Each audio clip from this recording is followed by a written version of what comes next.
Si tú como yo estás teniendo un dolor de cacahuates al pasar la batalla 163 de la Torre de Pesadilla, no te preocupes más, que aquí te tengo la estrategia, equipamientos y equipos que puedes utilizar en esta batalla. Hablemos del equipo que usé para esta batalla. Está conformado por los personajes que están viendo, y a estas alturas me estarán preguntando por qué no utilicé a Tremor o a Scorpion, y la razón es por la que este equipo enemigo, de verdad no se los aconsejo, releva demasiado rápido, botaneros, ni te da chance. Y pues la verdad estuve utilizando a Scorpion, estuve utilizando a Tremor, y muchas de esas posibilidades o personajes que ya tenían incurabilidad se me escapaban y se terminaban regenerando. Así que decidí tomar a Jade como una atadura que es bastante fuerte, posteriormente relevar con Spawn, y de último estar lanzando unos mazapanazos grandiosos con Johnny Cage, ya que él es mi personaje más fuerte. Al mismo tiempo ustedes pueden utilizar a su personaje más fuerte sin ningún problema, nada más que los personajes aquí importantes y claves son Jade y Spawn.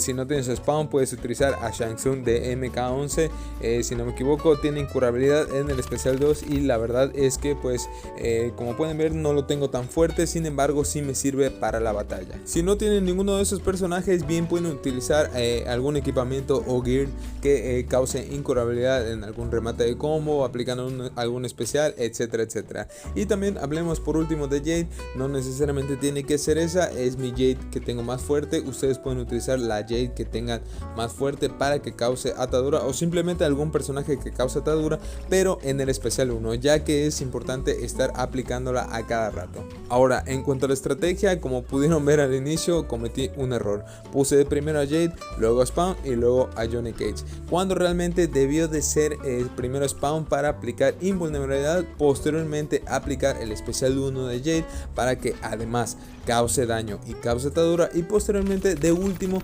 utilizar a Johnny Cage ya para meterle los mazapanazos directamente. Y como pudieron ver al inicio, el equipamiento que estoy usando para estos personajes, pues yo diría que los clave son la máscara festiva de la hermana malvada para Jade, y también Spawn lo he equipado con gears que potencien o que brinden barras de poder para tenerlo listo al inicio de la batalla, aplicar incurabilidad y posteriormente empezar con la estrategia anteriormente mencionada. Y por último vamos a tener a Johnny Cage, que el látigo pecador del domador es algo bastante bueno, ya que va a causar efectos aleatorios con el remate del combo en esta batalla, algo que es bastante bueno. En cuanto al cameo, también aunque no lo crean va a tomar mucha importancia, ya que pueden utilizar algún cameo que tenga disipación en el especial 1, como tenemos a Shinnok en el campo de batalla. Pues la verdad ya ven que estos cabales causan ataduras, así que eso arruinaría por completo nuestra estrategia.